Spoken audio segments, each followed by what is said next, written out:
యాక్చువల్గా Indus valley civilisation అనేటువంటి దానికి సంబంధించి కొంతమంది పర్సన్స్ ఒక్కొక్క వర్షన్ చెప్పడం జరిగింది. కొంతమంది ఏమన్నారు అంటే ఇది లోకల్ మూల భారతీయ నాగరికత అని పిలవడం జరిగింది, లోకల్ సివిలైజేషన్ అని పిలవడం జరిగింది. కొంతమంది ఏమన్నారు అంటే ఇది లోకల్ సివిలైజేషన్ కాదు, ఇది ఒక ఫారిన్ సివిలైజేషన్, ఇది విదేశాల నుంచి భారతదేశానికి వచ్చి ఇక్కడ ఈ సివిలైజేషన్ డెవలప్ చేశారు అని కొంతమంది చెప్పడం జరిగింది. అలా ఫారిన్ సివిలైజేషన్ అని ఫారినర్స్ భారతదేశంలో ఇండస్ వ్యాలీ సివిలైజేషన్ డెవలప్ చేశారు అని ఒక ఇద్దరు పర్సన్స్ స్టేట్మెంట్ల గురించి చెప్పింటాను మీకు. వాళ్ళలో ఒక పర్సన్ మార్టిమన్ వీలర్ అనేటువంటి వ్యక్తి. సర్ జాన్ మార్షల్ తర్వాత ఆర్కియాలజీ డిపార్ట్మెంట్ హెడ్ మార్టిమన్ వీలర్. ఈ మార్టిమన్ వీలర్ అనేటువంటి వ్యక్తి భారతదేశానికి స్వతంత్రం వచ్చే సమయానికి ఆర్కియాలజీ డిపార్ట్మెంట్ హెడ్గా ఉన్నాడు. భారతదేశానికి స్వతంత్రం వచ్చిన తర్వాత కూడా ఈ ఇండస్ వ్యాలీ సైట్స్లో ఈ సింధు నాగరికత ఎక్కడైతే డెవలప్ అయింది అనుకుంటున్నారో ఆ ఏరియాలలో తవ్వకాలు జరిపినటువంటి వ్యక్తి మార్టిమన్ వీలర్ అనేటువంటి వ్యక్తి. ఈ మార్టిమన్ వీలర్ అనేటువంటి వ్యక్తి ఏమని స్టేట్మెంట్ ఇచ్చాడు అంటే మెసపటోమియా పీపుల్ లేకపోతే సుమేరియా పీపులే ఇక్కడికి వచ్చేసి, అంటే మెసపటోమియా లేకపోతే సుమేరియా అంటే ఎక్కడి వాళ్ళని చెప్పాను, మిడిల్ ఏషియా మధ్యాసియా ప్రాంతానికి చెందినటువంటి వాళ్ళు. మధ్యాసియా ప్రాంతము అంటే ఇరాక్లో డెవలప్ అయినటువంటి సివిలైజేషన్ మెసపటోమియా లేకపోతే Sumerian civilisation. Iraq old name ఏమని చెప్పాను, మెసపటోమియా. ఇరాక్ ఓల్డ్ నేమ్ ఏంటండి, మెసపటోమియా. మెసపటోమియన్ సివిలైజేషన్ అనేటువంటిది ఏ రెండు రివర్స్ మధ్యలో డెవలప్ అయినటువంటిది, టైగ్రిస్ మరియు యూఫ్రటీస్. టైగ్రిస్ మరియు యూఫ్రటీస్. టైగ్రిస్ యూఫ్రటీస్ అనేటువంటి రెండు రివర్లు ఏ దేశం గుండా ఫ్లో అవుతున్నాయి, ఇరాక్ అనేటువంటి దేశంలో ఫ్లో అవుతున్నాయి. ఇరాక్ దేశం గుండా ప్రవహించేటువంటి నదులే టైగ్రిస్ మరియు యూఫ్రటీస్. అంటే ఇండస్ వ్యాలీ సివిలైజేషన్ కంటే కూడా ఓల్డ్ సివిలైజేషన్ ఎవరిది, మెసపటోమియా. అంటే ఇండస్ వ్యాలీ సివిలైజేషన్ కంటే ముందు ఉన్నటువంటి సివిలైజేషనే మెసపటోమియన్ సివిలైజేషన్ లేకపోతే సుమేరియన్ సివిలైజేషన్. యాక్చువల్గా మెసపటోమియన్ సివిలైజేషన్ అనేటువంటిది 5000 BC నాటికే బాగా డెవలప్ అయినటువంటి సివిలైజేషన్. మనము ఇండస్ వ్యాలీ సివిలైజేషన్ బాగా డెవలప్ అయినటువంటి పీక్ స్టేజ్లో ఉన్నటువంటి స్టేజ్ అని ఒకటి చెప్పుకున్నాం. 2500 నుంచి యాక్చువల్గా పీక్ స్టేజ్లో ఉండేటువంటిది ఈ టైము. కాకపోతే టోటల్గా మీకు ఏమని చెప్పాను అంటే 2500 నుంచి 1500 BC వరకు ఉండేటువంటిది ఇండస్ వ్యాలీ సివిలైజేషన్. కానీ మెసపటోమియా సివిలైజేషన్ ఎప్పటి నుంచి ఉండేది, 5000 BC నాటికే బాగా డెవలప్ అయినటువంటి సివిలైజేషన్ ఎవరిది, మెసపటో. అంటే ఈ రెండింటినీ చూసుకుంటే Indus valley civilisation, Mesopotamian civilisation, ఈ రెండింటిలో ఓల్డెస్ట్ సివిలైజేషన్ ఎవరిది, మెసపటోమియన్ సివిలైజేషన్. ఇక్కడ ఉండేటువంటి ఈ మెసపటోమియన్ పీపులే ఈ ఇండస్ రివర్ బేసిన్ లేక్ వచ్చేసి ఇక్కడ వాళ్ళ యొక్క సివిలైజేషన్ డెవలప్ చేశారు అని చెప్పాడు. ఎవరు, మార్టిమన్ వీలర్ అనేటువంటి వ్యక్తి. మార్టిమన్ వీలర్ అనేటువంటి వ్యక్తి. ఇంకొక వ్యక్తి, ఇంకొక ఆర్కియాలజిస్ట్ మహమ్మద్ రఫీక్ అని చెప్పింటాను. మహమ్మద్ రఫీక్ అనేటువంటి వ్యక్తి పాకిస్తాన్కు సంబంధించినటువంటి వ్యక్తి. ఈ మహమ్మద్ రఫీక్ అనేటువంటి వ్యక్తి ఈ ఇండస్ వ్యాలీ సివిలైజేషన్ని డెవలప్ చేసినటువంటి పీపుల్ ఎక్కడి నుంచి వచ్చారు అంటే ఈ బలూచిస్తాన్ ప్రాంతానికి చెందిన వాళ్ళు. అంటే ఇనీషియల్గా ఏ ఏరియాలో డెవలప్ అయింది, బలూచిస్తాన్ ప్రాంతంలో డెవలప్ అయింది. ఈ బలూచిస్తాన్ ప్రాంతం నుంచి నెమ్మదిగా ఈ ఇండస్ వ్యాలీ సివిలైజేషన్ అనేటువంటిది ఎక్స్టెండ్ అయ్యింది అని చెప్పాడు. ఎవరు, మహమ్మద్ రఫీక్ అనేటువంటి వ్యక్తి. ఓకేనా, ఎందుకు చెప్తున్నాను అంటే ఇది ఇక్కడ క్లారిటీ రావాల్సింది. Mesopotamian civilisation, Indus valley civilisation, ఈ రెండింటిలో కూడా ప్రాచీనమైనది ఏంటి, మెసొపటోమియన్ సివిలైజేషన్. మరి ఈ ఇండస్ వ్యాలీ సివిలైజేషన్ అనేటువంటి దాన్ని ఎవరు డెవలప్ చేశారు అనేటువంటి దానికి 3 థియరీస్ చెప్పింటారు.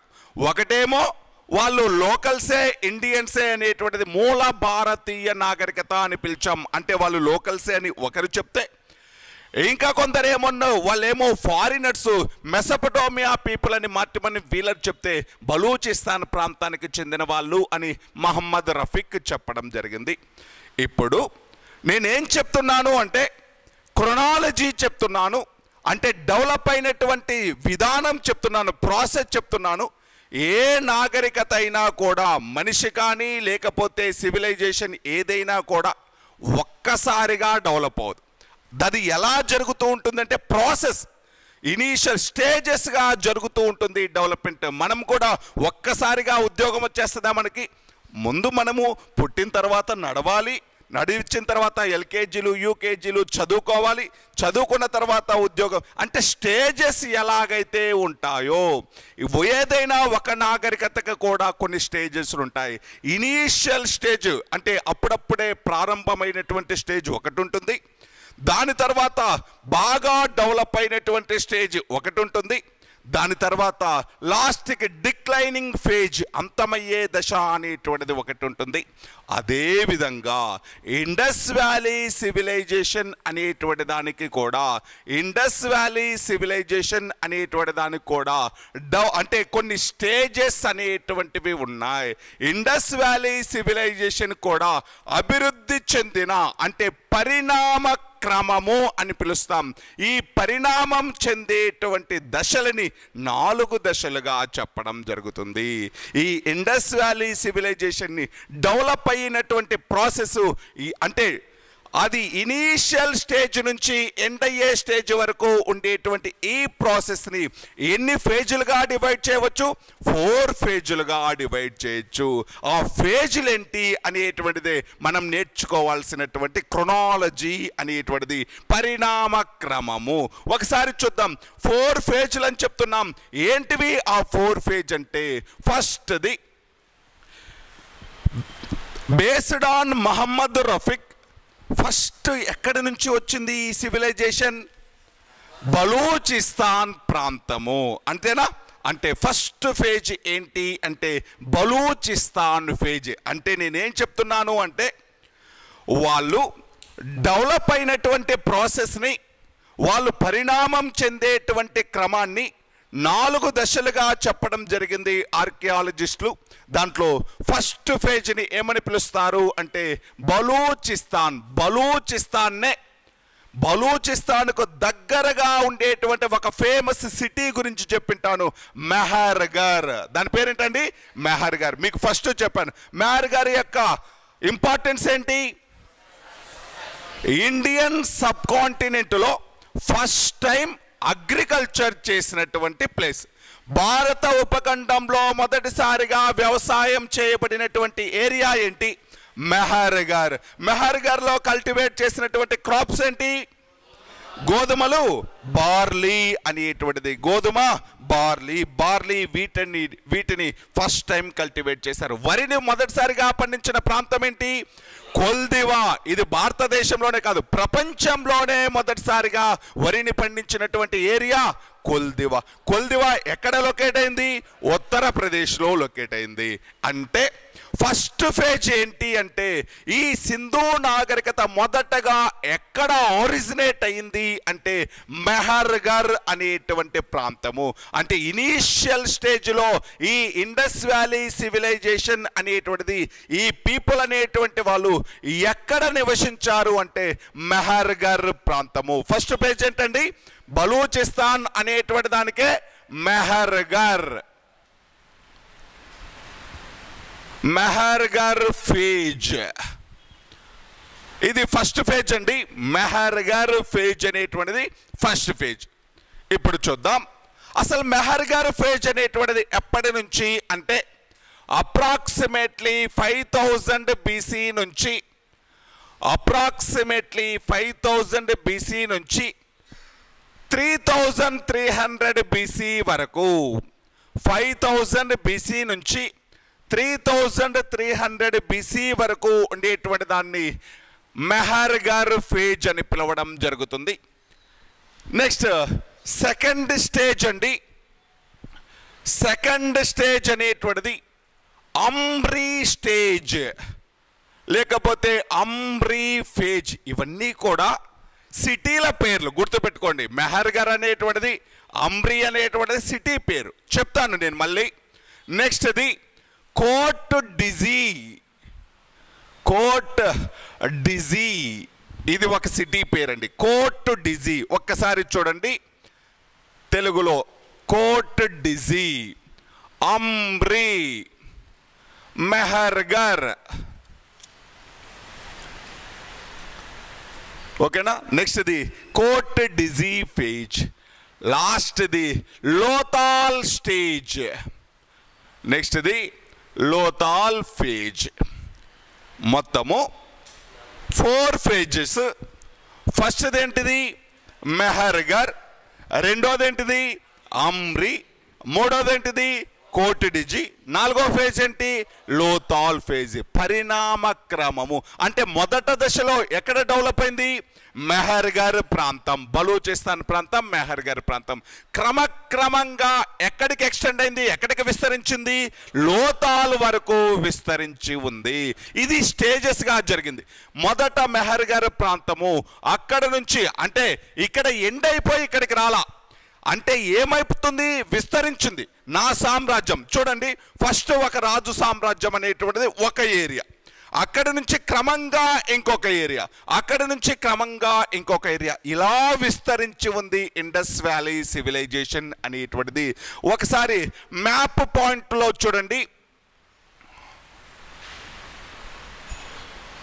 ఇప్పుడు మెహర్గర్ అనేటువంటిది బలూచిస్తాన్ అనేటువంటిది ఆఫ్ఘనిస్తాన్కి పాకిస్తాన్కి బార్డర్గా ఉండేటువంటి ఏరియా. ఈ బలూచిస్తాన్ ప్రాంతం మెహర్గర్ ప్రాంతం నుంచి అంబ్రీ సింధు నది ఒడ్డున ఉంటుంది. అంబ్రీ అంటే పక్కనే రాసుకోండి, Amri located in present located in Pakistan. Amri ఏ దేశంలో ఉందండి పాకిస్తాన్. ఏ రివర్ బ్యాంక్ పైన ఉంది సింధు నది ఒడ్డున ఉంది. అంబ్రీ ఏ నది ఒడ్డున ఉందండి సింధు నది. అంబ్రీ ప్రస్తుతం ఎక్కడ ఉంది పాకిస్తాన్. మెహర్గర్ ఎక్కడ ఉంది పాకిస్తాన్లో ఉంది. ఇప్పుడు చూడండి ఇక్కడ వరకు వచ్చింది, విస్తరించి ఉంది ఇండస్ వ్యాలీ సివిలైజేషన్ అనేటువంటిది. ఇక్కడ నుంచి ఇంకా కొంచెం ఎక్స్టెండ్ అయ్యి ఏ ఏరియా వరకు విస్తరించి ఉంది అంటే Kot Diji. Kot Diji also located in Pakistan. Kot Diji కూడా ప్రస్తుతం ఎక్కడుందండి పాకిస్తాన్లో ఉంది. Kot Diji also located in the river bank of Sindhu. Sindhu నది ఒడ్డునే ఉంది. ఏ సిటీ కూడా కోట్ డిజీ అనేటువంటి సిటీ కూడా. ఓకేనా. నెక్స్ట్ ఇది ఇక్కడ నుంచి ఎక్కడి వరకు విస్తరించి ఉంది అంటే గుజరాత్లోని లోతాల్ అనేటువంటి పట్టణం. లోతాల్ అనేటువంటి పట్టణం అంటే ఇలా విస్తరించి ఉంది. ఇనీషియల్గా బెలూచిస్తాన్ ప్రాంతం నుంచి క్రమక్రమంగా విస్తరించి ఉంది ఇండస్ వ్యాలీ సివిలైజేషన్. ఇది ఒకేసారి డెవలప్ అయినటువంటిది కాదు, పరిణామం జరిగినటువంటి విధానం, విస్తరించినటువంటి విధానం. కొన్ని సంవత్సరాలు గడవంగా ఇది ఎక్స్టెండ్ అయినటువంటి ఏరియా. అంటే ఇనీషియల్గా మెహర్గర్ ఫేజ్ అంటే ఎక్కడి నుంచి ఎక్కడి వరకు చెప్పాను 5000 నుంచి 300.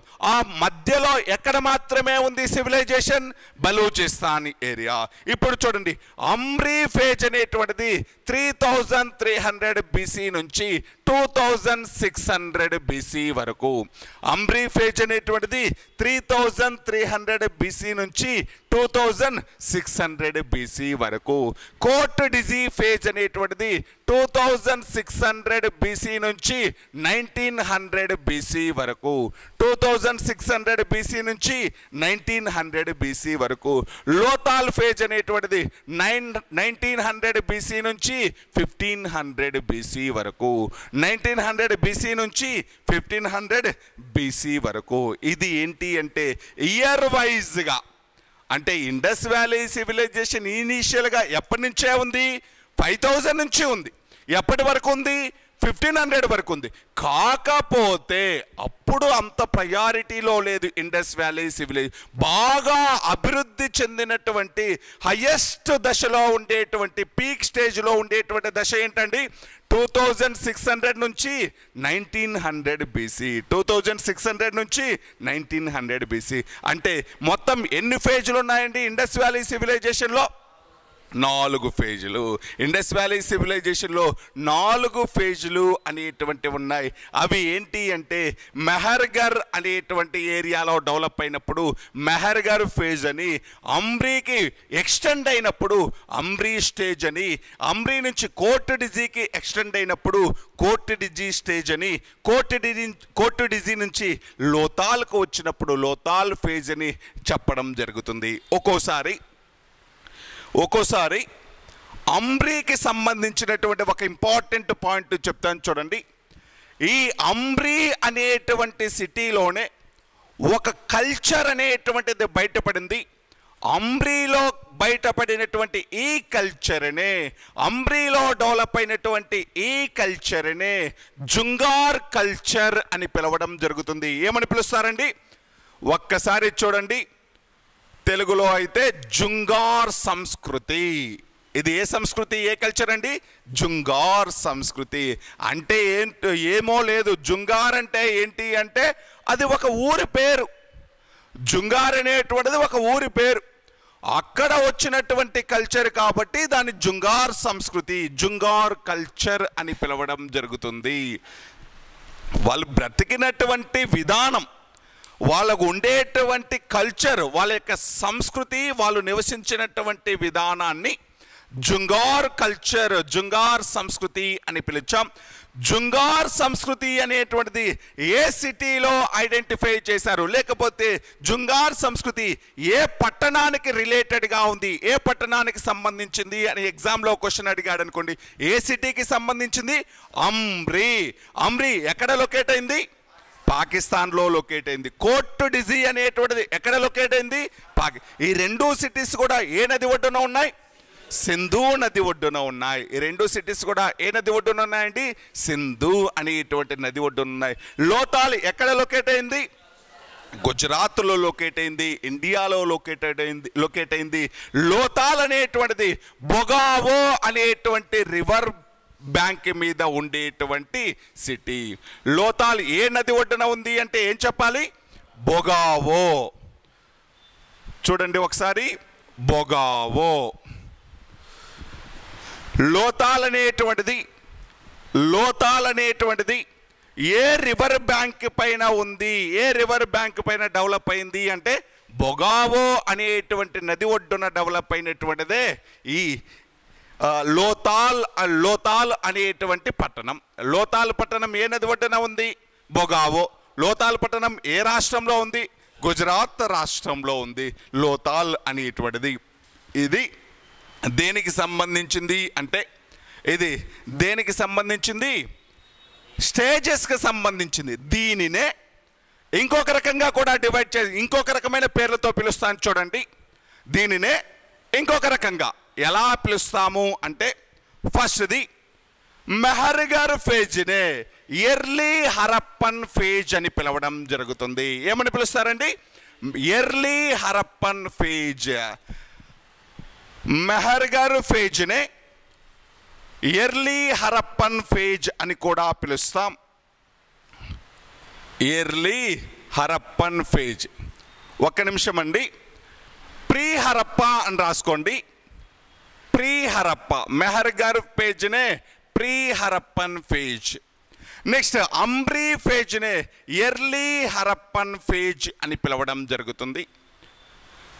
నెక్స్ట్ కోర్టు డిజీనే మెచ్యూర్ హరప్పన్ ఫేజ్ అని పిలవడం జరుగుతుంది. మెచ్యూర్ హరప్పన్ ఫేజ్ అని పిలవడం జరుగుతుంది. Pre Harappan, early Harappan, mature Harappan, later Harappan phase. లాస్ట్ది ఏంటి అంటే లేటర్ హరప్పన్ ఫేజ్ లేకపోతే పోస్ట్ హరప్పన్ ఫేజ్ అని పిలవడం జరుగుతుంది. లేటర్ హరప్పన్ లేకపోతే పోస్ట్ హరప్పన్. మళ్ళీ చెప్తాను చూడండి, ఇక్కడ ఏమీ లేదు.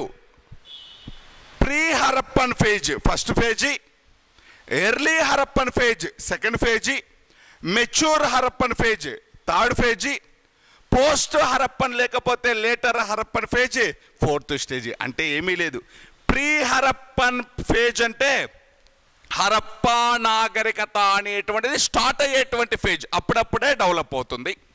నెక్స్ట్ ఇది ఎర్లీ హరప్ప, దీనికంటే ఇంకా కొంచెం డెవలప్ అయినటువంటి ఫేజ్ని ఏమని పిలుస్తాం? ఎర్లీ హరప్ప. నెక్స్ట్ ఇది మెచ్యూర్ హరప్పన్, పూర్తి స్థాయిలో అభివృద్ధి చెందినటువంటి హరప్ప నాగరికతకు సంబంధించింది. లేటర్ హరప్పన్ అంటే లాస్ట్ ఫేజ్, ఇంకా అంతమైపోయే దశలో ఉండేటువంటిది లాస్ట్ ఫేజ్ అనేటువంటిది. ఓకేనా?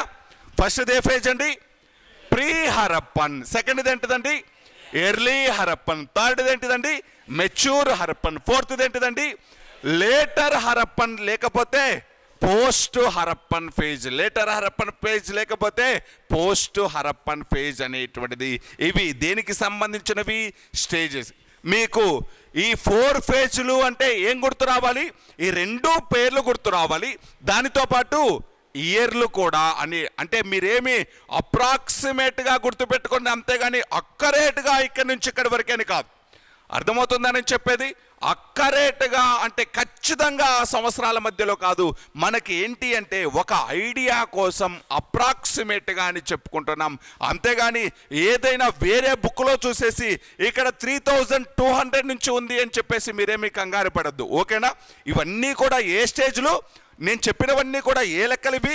అప్రాక్సిమేట్గా, దాదాపు అంటే ఎక్కువ మంది నమ్మినటువంటి వాల్యూస్ ఇవి, ఎక్కువ మంది నమ్మినటువంటి సంవత్సరాలు. నేను చెప్తున్నాను మళ్ళీ, మీరు ఏదైనా ఒకరిని ఫాలో అవ్వండి ఇటువంటి ఇయర్లు వచ్చినప్పుడు ఏదైనా ఒక బుక్ని ఫాలో అవ్వండి, ఒక ఆథర్ని ఫాలో అవ్వండి. అంతేగాని 4-5 ఆథర్లు రాసినటువంటి బుక్కులు చూస్తే రోమిలా థాపర్ ఒకలా రాస్తారు, లేకపోతే రోమిలా థాపర్తో పాటు చాలామంది సర్ జాన్ మార్షల్ అనేటువంటి వ్యక్తి ఒకలా రాస్తాడు, మార్టిమన్ వీలర్ ఒకలా రాస్తాడు. వాళ్ళు ఈ ఇండస్ వ్యాలీ సంబంధించి డిఫరెంట్ బుక్స్ రాసి ఒక్కొక్క బుక్లో ఒక్కోలా ఉంటుంది. అందుకని మనకు అన్ని రీసెర్చ్లు ఏమీ చేయట్లేదు కాబట్టి ఒక ఐడియా కోసం అని చెప్పేసి ఏదో ఒక దానిని ఫాలో అవ్వండి. నేను చెప్పిందే ఫాలో అవ్వమని చెప్పను, స్టేజెస్ అయితే నేను చెప్పినవే ఫాలో అవ్వండి. ఇయర్లు అనేటువంటివి కొంచెం అటు ఇటులో ఉంటాయి, దానికోసం మీరేమి పెద్ద తెగ హైరాణ పడిపోయి బాధపడాల్సినటువంటి అవసరం లేదు. ఓకేనా? ఇది దేనికి సంబంధించిందండి? స్టేజెస్, క్రొనాలజీ, పరిణామ క్రమము అనేటువంటి దానికి సంబంధించి. నెక్స్ట్ సైడ్ హెడ్డింగ్ ఏంటి అంటే ఎక్స్కవేటెడ్ సిటీస్, బయటపడినటువంటి ప్రముఖ పట్టణాలు, బయటపడినటువంటి ప్రముఖ పట్టణాలు, ఎక్స్కవేటెడ్ సిటీస్ అనేటువంటివి. ఇప్పుడు ఈ నాగరికత అనేటువంటిది డెవలప్ అయింది, భారతదేశానికి ఒక ఫేమస్ సివిలైజేషన్ ఉంది అని ఎలా తెలుస్తుంది? బై ది ఎక్స్కవేషన్స్, తవ్వకాల వల్లేనా? ఫస్ట్ టైం ఎవరు అసలు ఇక్కడ ఒక ఇండియాకి ఒక సివిలైజేషన్ ఉంటుంది, ఇక్కడ ఏదో నాగరికత ఉంది అని ఫస్ట్ టైం ఐడెంటిఫై చేసింది ఎవరు? చార్లెస్ మేజన్ 1826లో అని చెప్పింటాను. చార్లెస్ మేజన్ అనేటువంటి వ్యక్తి. సరే, అప్పటి నుంచి చాలా తవ్వకాలు జరిపితే చాలా ఆర్కియాలజిస్టుల యొక్క ఎఫర్ట్ ఫలితంగా ఈ ఇండస్ వ్యాలీ సివిలైజేషన్కు సంబంధించి దాదాపు 1400 సిటీలు బయటపడ్డాయి. మొత్తం ఎన్ని సిటీలు? అప్రాక్సిమేట్ అండి, ఇది కూడా నేను చెప్తున్నాను, దాదాపు 1400 సిటీలు, 1400 సిటీస్ ఐడెంటిఫైడ్ బై ఆర్కియాలజిస్ట్. 1400 సిటీలలో భారతదేశంలో ఉండేటువంటివి బయటపడినటువంటి పట్టణాలు 975, 975 పట్టణాలు అనేటువంటివి భారతదేశంలో బయటపడితే 975 సిటీస్ అనేటువంటివి భారతదేశంలో బయటపడితే రిమైనింగ్ 425 సిటీస్ అనేటువంటివి ఎక్కడ ఉన్నాయి ప్రజెంట్ అంటే పాకిస్తాన్లో ఉన్నాయి. 975 సైట్స్ అనేటువంటివి ఇండియాలో ఉంటే రిమైనింగ్ 425 సైట్స్ అనేటువంటివి పాకిస్తాన్లో ఉన్నాయి. మొత్తము బయటపడినటువంటి సిటీస్ అన్నింటిలోకెల్లా కూడా ఒక పెద్ద ఇండస్ వ్యాలీ సైట్ ఏంటి అంటే మొహెంజోదారో అనేటువంటిది. మొత్తం 1400 సిటీస్ అనేటువంటివి బయటపడితే ఈ 1400 సిటీస్లో కూడా పెద్ద సిటీ ఏంటి అని ఎప్పుడైనా ఎగ్జామ్లో అడిగితే పెద్ద సిటీ ఏంటండి? మొహెంజోదారో అనేటువంటిది. మొత్తం 1400 సైట్లో పెద్ద సైట్ ఏంటి అంటే మొహెంజోదారో అనేటువంటిది. సరే, రీసెంట్ ఎగ్జిబిషన్స్ ఇప్పుడు కూడా అక్కడ ఏమీ తవ్వకాలు అయిపోలేదు, ఇప్పుడు కూడా అక్కడ రీసెర్చ్లు జరుగుతున్నాయి, తవ్వకాలు జరుగుతున్నాయి. రీసెంట్గా అంటే 1997లో ఇండియాలో హర్యానా రాష్ట్రంలో రాకీ గర్హ్ అనేటువంటి ఒక సైట్ని బయటకు తీయడం జరిగింది. రాకీ గర్హ్ అనేటువంటి ఒక సైట్ని ఎక్కడండి? హర్యానా రాష్ట్రంలో దీన్ని బయటకు తీశారు. ఈ రాకీ గర్హ్ అనేటువంటిది ఇప్పటి వరకు బయటపడినటువంటి ఇండస్ వ్యాలీ సైట్లలో పెద్ద సైటు అని నమ్ముతున్నారు. అంతేకాని నేను మళ్ళీ చెప్తున్నాను చూడండి, నమ్ముతున్నారు అంతే. ఎప్పుడైనా ఎగ్జామ్లో సింధు నాగరికత పట్టణాలలో పెద్ద పట్టణం ఏంటి అనగానే మీకు ఏ సిటీ గుర్తు రావాలి? మొహెంజోదారో. కాకపోతే దీనిని ఒక ఐడియా లాగా పెట్టుకోండి అంతే. రాకీ గర్హ్ అనేటువంటిది కూడా one of the largest city. ఎక్కడ లొకేట్ అయింది? ఇండియాలో హర్యానా రాష్ట్రంలో సరస్వతి నది ఒడ్డున లొకేట్ అయింది. ఏ నది ఒడ్డున లొకేట్ అయిందండి? నేను ఏం చెప్తున్నాను అంటే మీరు కొన్ని బుక్కుల్లో ఏమని రాసి ఉంటుంది అంటే సింధు నాగరికత పట్టణాల్లో పెద్ద పట్టణం రాకీ గర్హ్ అని ఉంటుంది. నేను అందుకోసమని దాన్ని కూడా క్లారిటీ ఇస్తున్నా. రాకీ గర్హ్ కూడా పెద్ద పట్టణమే. అలాగని దాన్ని ఇప్పటి వరకు కూడా ఈ ఆర్కియాలజిస్టులు దాన్ని కంప్లీట్గా కన్ఫర్మ్ చేయలేదు. కన్ఫర్మ్ చేసినటువంటి పెద్ద సైట్ ఏంటి? మొహెంజోదారో. ఓకేనా? కొన్ని బుక్కుల్లో రాకీ గర్హ్ ఉంది కదా అని చెప్పేసి రాకీ గర్హ్ని మీరు ఆప్షన్గా పెట్టద్దు. పెద్ద సిటీ అనగానే ఏం పెట్టాలి? మొహెంజోదారో. ఓకేనా? రాకీ గర్హ్ ఎక్కడ లొకేట్ అయింది? హర్యానా. ఏ రివర్ బ్యాంక్ పైన? సరస్వతి ఓల్డ్ నేమ్ ఏమని చెప్పాను? గగ్గర్. సరస్వతి నది అనేటువంటి దాన్ని, అంటే అప్పట్లో సరస్వతి ఉండేది, సరస్వతి డ్రైడప్ అయిపోయింది, ఎండిపోయింది. ఆ సరస్వతి అప్పట్లో ఎక్కడైతే ప్రవహించిందో అదే ఏరియాలో ప్రస్తుతం ఏ నది ప్రవహిస్తుంది? గగ్గర్. ఏ నది ప్రవహిస్తుందండి?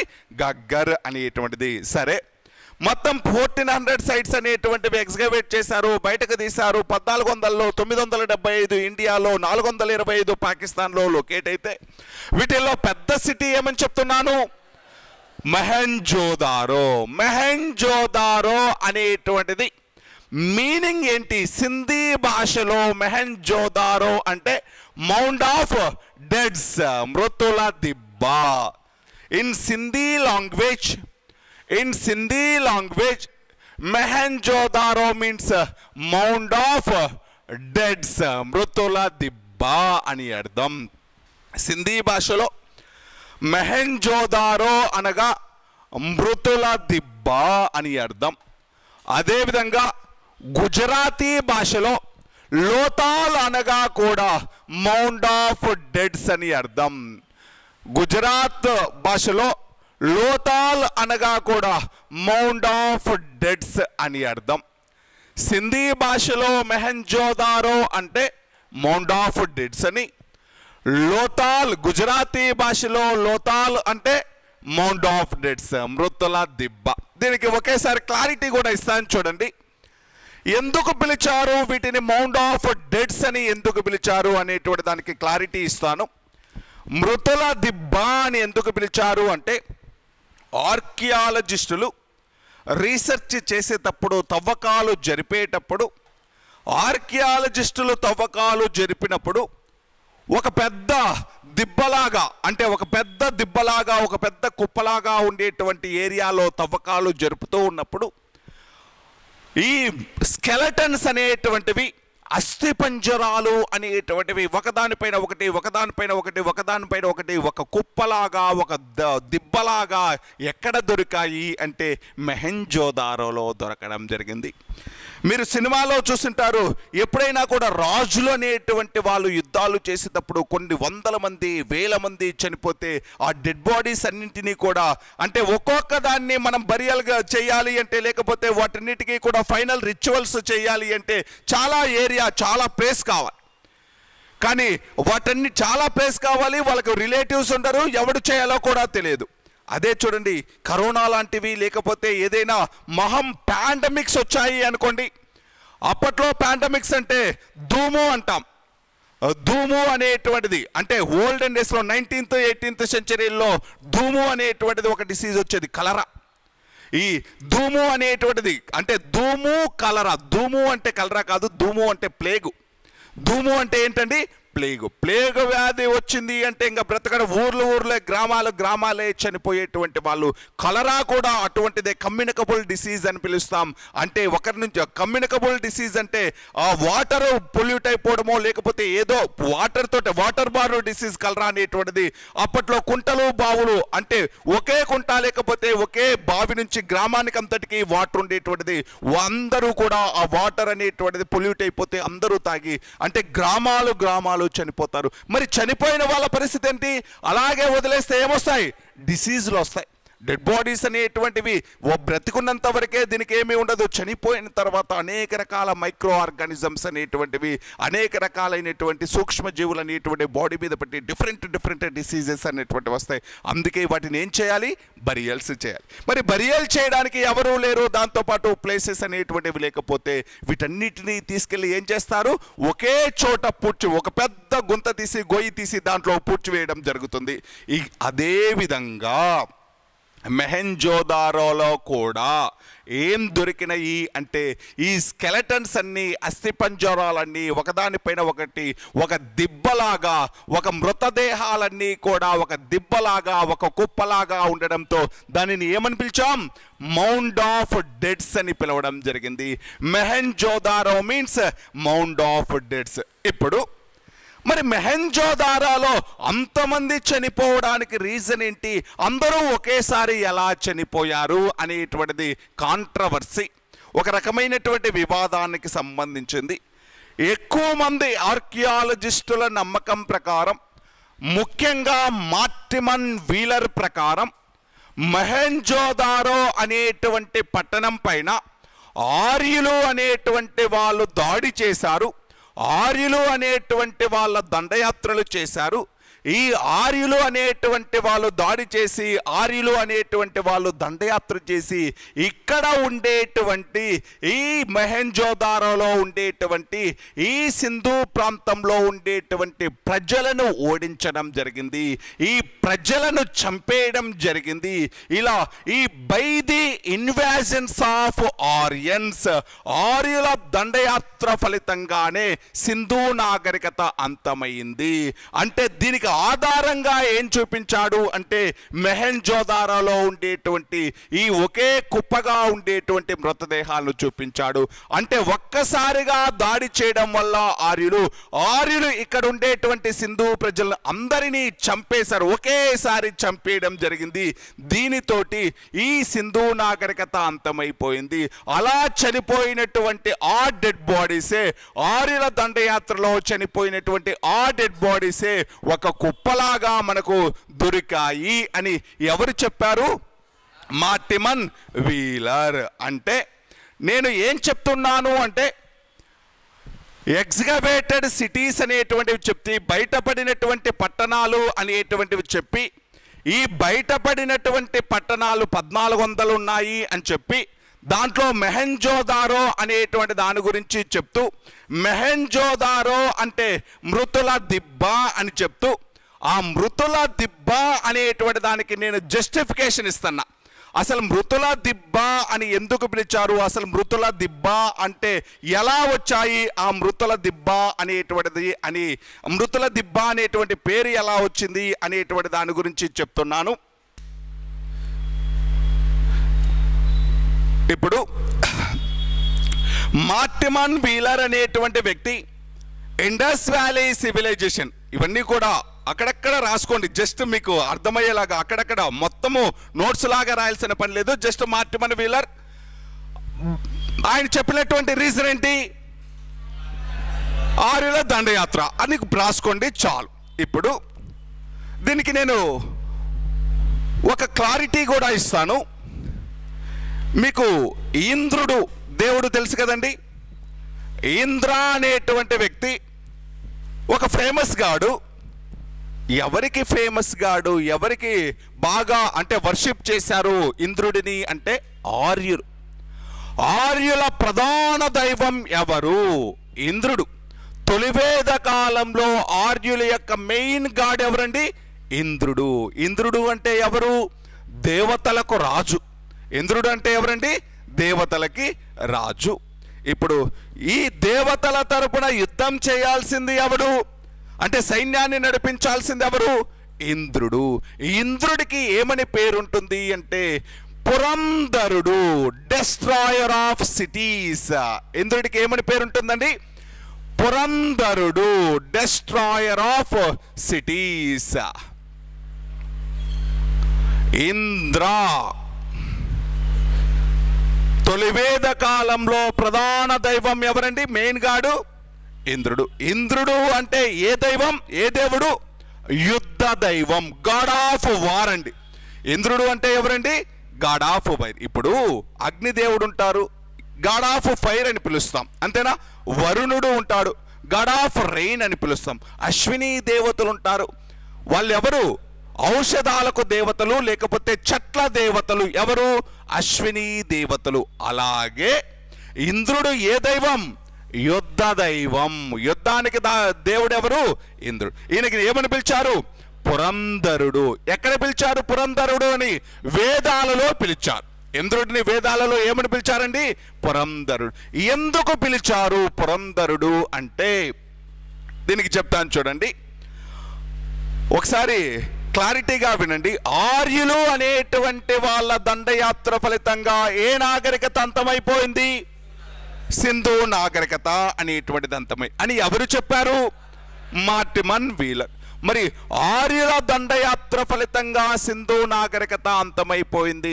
ఆర్యులకు సంబంధించినటువంటివే ఏంటివి? వేదాలు, వేదాంగాలు, పురాణాలు, ఉపనిషత్తులు, ఇతిహాసాలు, బ్రాహ్మణాలు, అరణ్యకాలు, పురుషార్థాలు, ఇవన్నీ కూడా ఎవరివి? ఆర్యులవే. అంటే ఈ ఆర్యుల దైవమైనటువంటి, ఆర్యుల నాయకుడైనటువంటి ఇంద్రుడు అనేటువంటి వ్యక్తి ఈ సింధు నాగరికత పట్టణాల పైన దాడి చేసి ఈ సింధు నాగరికత పట్టణాలను ధ్వంసం చేశాడు కాబట్టి, సింధు నాగరికత సిటీస్ని ధ్వంసం చేశాడు కాబట్టి ఆయన్ని ఏమని పిలిచాం? ఏమని పిలిచాం? పురంధరుడు. అంటే ఏంటిది? డెస్ట్రాయర్ ఆఫ్ సిటీస్ అని పిలిచాం. అంటే నగరాలను, పట్టణాలను ధ్వంసం చేశాడు. ఏ పట్టణాలను ధ్వంసం చేశాడు? సింధు నాగరికత పట్టణాలను ధ్వంసం చేశాడు. అసలు ఇంద్రుడు ఎవరని చెప్తున్నాము? ఆర్యుల. అంటే ఇప్పుడు ఉండేటువంటి దేవతలందరూ కూడా ఎవరు? ఆర్యుల దేవతలే. ఇప్పుడు మనం ఎవరినైతే పూజిస్తున్నామో వాళ్ళందరూ కూడా ఎవరు? ఆర్యులకు సంబంధం. అంటే ఇప్పుడు పురాణాలు అంటే ఏమున్నాయి? ఎన్ని పురాణాలు? అష్టాదశ పురాణాలు, 18 పురాణాలు ఉంటాయి. ఎన్ని పురాణాలు ఉంటాయి? 18. విష్ణు పురాణం, శివ పురాణం, బ్రహ్మ పురాణం, మార్కండేయ పురాణం, మత్స్య పురాణం, ఇలా మొత్తం ఎన్ని పురాణాలు ఉంటాయి? 18 పురాణాలు ఉంటాయి. అంటే ఇవన్నీ కూడా ఎవరికి సంబంధించినవి? దేవులకు సంబంధించినవేనా? శివుడికి సంబంధించింది, బ్రహ్మకు సంబంధించింది, విష్ణువుకి సంబంధించింది. అదేవిధంగా ఇతిహాసాలు ఎన్ని ఉన్నాయి? 2 ఉన్నాయి. ఏంటివి? రామాయణం, మహాభారతం. రామాయణంలో దేవుడు ఎవరు? రాముడు. మహాభారతంలో దేవుడు ఎవరు? శ్రీకృష్ణుడు. ఓకేనా? అంటే ఇప్పుడు మనం పూజించేటువంటి దేవతలందరూ కూడా ఎవరు? ఆర్యులు. ఇప్పుడు మనం పూజించేటువంటి దేవతలందరూ కూడా ఎవరు? ఆర్యులు అనేటువంటి వాళ్ళు. ఈ ఆర్యులకు సంబంధించినటువంటిదే వేదకాలపు నాగరికత, ఆర్యుల నాగరికత. ఇప్పుడు ఆర్యులు అనేటువంటి వాళ్ళు దేవతల కాలానికి సంబంధించి, అంటే ఆర్యులు అనేటువంటి వాళ్ళకి నాయకుడు ఎవరు? లేకపోతే యుద్ధ దైవము, లేకపోతే దేవతల నాయకుడు ఎవరు? ఇంద్రుడు. మరి ఇంద్రుడు అనేటువంటి వాడు ఆర్యులకు సంబంధించినటువంటి వ్యక్తి. ఆర్యుల నాగరికతను భారతదేశంలో స్టార్ట్ చేసినటువంటి వ్యక్తి ఇంద్రుడు. మరి ఎవరిని అంతం చేసి, అంతకుముందు భారతదేశంలో నాగరికత ఉందా లేదా? ఉంది. ఎవరున్నారు? సింధు ప్రజలు ఉన్నారు. ఈ సింధు ప్రజలను అంతం చేశాడు కాబట్టే, ఈ సింధు నాగరికత పట్టణాలను ధ్వంసం చేశాడు కాబట్టే ఆయన ఏమని పిలిచాం? పురంధరుడు అని పిలవడం జరిగింది. పురంధరుడు అంటే దీన్ని బట్టి ఏమర్థమైపోయింది? సింధు నాగరికత అనేటువంటి దానిని ఆర్యులు అంతం చేశారు. ఆర్యుల యొక్క దైవము లేకపోతే ఆర్యుల నాయకుడు ఇంద్రుడు. ఈ ఆర్యుల నాయకుడు ఇంద్రుడు, ఇతడినే పురంధరుడు అని పిలుస్తాం. ఇంద్రుడు అంటే యుద్ధ దైవము. ఆర్యుల దండయాత్ర ఫలితంగా సింధు నాగరికత అంతమైంది అని మనకు సోర్స్ ఎక్కడ దొరుకుతుంది అంటే మొహెంజోదారో. మొహెంజోదారో అనగా మృతుల దిబ్బ. మొహెంజోదారో అనేటువంటి పట్టణంలో ఒకే రకమైనటువంటి ఒక పెద్ద గొయ్యిలో ఇవన్నీ కూడా అంటే మృతదేహాలన్నీ, డెడ్ బాడీస్ అన్నీ, ఈ స్కెలెటన్స్ అన్నీ ఒక కుప్పలాగా, ఒక దిబ్బలాగా లభించడంతో ఇవన్నీ కూడా ఎవరి యొక్క దండయాత్రలో చనిపోయి ఉంటారు వీళ్ళందరూ అంటే ఆర్యుల దండయాత్రలో చనిపోయి ఉంటారు అని నమ్మడం జరిగింది. అర్థమవుతుందా లేదా? అర్థమైందా లేదా? ఒక్కసారి క్లారిటీ చూడండి. సింధు నాగరికత ఎలా అంతమైంది అని స్టేట్మెంట్ ఎవరిచ్చారు? ఓకేనా? ఒక్కొక్కరు ఒక స్టేట్మెంట్ ఇచ్చారు. నేను ఇప్పుడు ఎవరు చెప్పిన స్టేట్మెంట్ చెప్పాను? మార్టిమన్ వీలర్ స్టేట్మెంట్ ఏంటి? By the invasions of Aryans Indus valley civilisation was declined. ఓకేనా? మరి మొహెంజోదారో అనగా మౌండ్ ఆఫ్ డెడ్స్, మృతుల దిబ్బ. మరి ఏ భాషలో? సింధీ భాషలో. దీనికి నేను ఎక్స్ప్లెనేషన్ ఇస్తున్నా. ఎందుకు దొరికాయి మృతదేహాలన్నీ అంటే వాళ్ళందరూ ఎవరి చేతిలో చనిపోయిన వాళ్ళు? ఆర్యుల చేతిలో చనిపోయినటువంటి వాడు. మరి ఈ ఆర్యుల యొక్క నాయకుడు ఎవరు? ఇంద్రుడు. ఇంద్రుడికి ఏమని టైటిల్ ఉంది? పురంధరుడు. ఎందుకు వచ్చింది పురంధరుడు అనేటువంటి టైటిల్? సింధు నాగరికత పట్టణాలను ధ్వంసం చేశాడు కాబట్టి, డిస్ట్రాయ్ చేశాడు కాబట్టి ఆయనకు ఏమని పేరు వచ్చింది? పురంధరుడు అనేటువంటి పేరు వచ్చింది. ఓకేనా? ఇంతవరకు ఏమైనా డౌట్ ఉందా? డౌట్ నేను మళ్ళీ చెప్తాను దీనికి సంబంధించిన ఎక్స్టెన్షన్, లేకపోతే క్లారిటీ చెప్తాను. చూడండి, ఇప్పుడు సింధు నాగరికతనే ఏమని పిలిచాం? ద్రావిడ నాగరికత అని కూడా పిలిచాం. అంతేనా? సింధు నాగరికతను ఏమని పిలిచాం? ద్రావిడ నాగరికత. ఇప్పుడు ఆర్యులు అనేటువంటి వాళ్ళు చాలా మంది హిస్టోరియన్స్ నమ్మకం ప్రకారం ఫారినర్స్, విదేశాల నుంచి వచ్చినటువంటి వాళ్ళు, వీళ్ళు ఆల్రెడీ ఇక్కడ ఉండేటువంటి ఎవరిని ఓడించారు? అప్పుడు భారతదేశంలో ఎవరున్నారు? సింధు ప్రజలు ఉన్నారు, ఇండస్ వ్యాలీ. మరి ఈ ఆర్యులు అనేటువంటి వాళ్ళు సింధు ప్రజలను ఓడించినప్పుడు చాలా మంది చనిపోయారు. ఇంకా మిగిలిన అంటే అందరూ 1,00,000 మంది ఉంటే 1,00,000 మంది చనిపోరు, ఒక 90,000 మంది చనిపోతే మిగిలిన వాళ్ళు ఏం చేశారు? పారిపోవడం జరిగింది. వాళ్ళు ఈ సింధు ప్రజలు, ద్రావిడులు అనేటువంటి వాళ్ళు పారిపోవడం జరిగింది.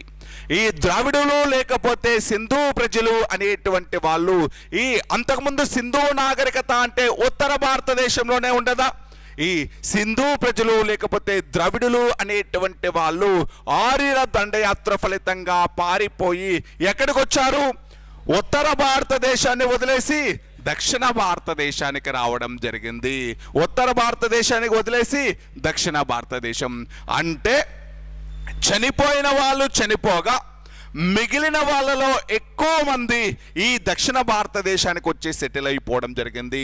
మిగిలిపోయినటువంటి కొంతమంది ద్రవిడులు మాత్రం ఈ ఆర్యులకు సేవ చేస్తూ బానిసల్లాగా, సర్వెంట్స్ లాగా ఇక్కడే ఉండిపోయారు.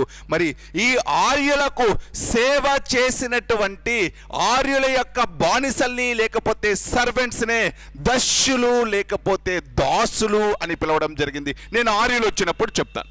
మిగిలిపోయి కొంతమంది ఏమో వీళ్ళకి సర్వెంట్స్గా ఉన్నారు. మెజారిటీ పీపుల్ ఎక్కడికి వచ్చారు? సదరన్ ఇండియాకు రావడం జరిగింది. అంటే ఆర్యులు అనేటువంటి వాళ్ళు ఏ ప్రాంతాన్ని కాంకర్ చేసుకున్నారు? నార్త్ ఇండియాని. అంటే ఇప్పుడు ఈ నార్థన్ ఇండియాలో ఎవరున్నారు? ఆర్యన్స్ అనేటువంటి వాళ్ళు ఉన్నారు. నార్త్ ఇండియాలో ఉండేటువంటి జాతి ఏంటిది? ఆర్య జాతి. మరి సదరన్ ఇండియాలో ఎవరు వచ్చారు? ద్రవిడులు. ఇక్కడ సదరన్ ఇండియాలో ఉండేటువంటి జాతి ఏంటి? ద్రవిడ జాతి. అంటే దక్షిణ భారతదేశంలో ఏ జాతి ఉంది ప్రస్తుతం? ద్రవిడ. ఉత్తర భారతదేశంలో ఎవరున్నారు? ఆర్య జాతి అనేటువంటిది. ఇప్పుడు చూడండి, మరి ఇక్కడ ద్రవిడులు అంటే ద్రవిడ దేశం అంటే అంటే ప్రస్తుతం 5 రాష్ట్రాలు. ద్రవిడులు అంటే ద్రవిడ రాష్ట్రము అంటే ద్రవిడ దేశము అంటే ఎన్ని రాష్ట్రాలు? 5 రాష్ట్రాలు. ఏపీ, తెలంగాణ, తమిళనాడు, కర్ణాటక, కేరళ. ఈ 5 రాష్ట్రాలను ఏమని పిలుస్తాం? ద్రవిడ దేశము అని పిలవడం జరుగుతుంది. ద్రవిడ రాష్ట్రాలు అంటే ఎన్ని రాష్ట్రాలు? 5 ఇక్కడ ఉండేటువంటి జాతి ఏ జాతి? ద్రవిడ జాతి. దక్షిణ భారతదేశము అన్నా కూడా ఈ 5 రాష్ట్రాలే.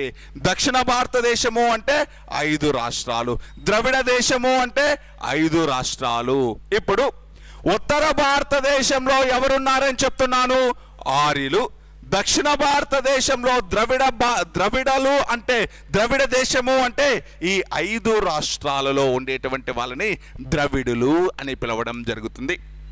ఈ 5 రాష్ట్రాలలో మాట్లాడే భాషలని ద్రావిడ భాషలు. ద్రవిడ లాంగ్వేజెస్ ఎన్ని? 4. ద్రావిడ భాషలు ఎన్నండి? 4. ఇక్కడ ఏపీ తెలంగాణలో తెలుగు, తమిళనాడులో తమిళం, కర్ణాటకలో కన్నడం, కేరళలో మలయాళం. మొత్తం ఎన్ని భాషలు ద్రవిడ భాషలు అని పిలుస్తాం? 4. ఎన్ని రాష్ట్రాలను ద్రవిడ రాష్ట్రాలు అని పిలుస్తాం? 5. దక్షిణ భారతదేశంలో మొత్తం ఎన్ని రాష్ట్రాలు ఉన్నాయి? 5 రాష్ట్రాలు ఉన్నాయి. అర్థమవుతుందా నేను చెప్పేది? అంటే నేను ఇక్కడికి ద్రవిడ జాతి వాళ్ళు ఎలా వచ్చారు, ఇక్కడికి ఆర్య జాతి వాళ్ళు ఎలా వచ్చారు అని చెప్తున్నా.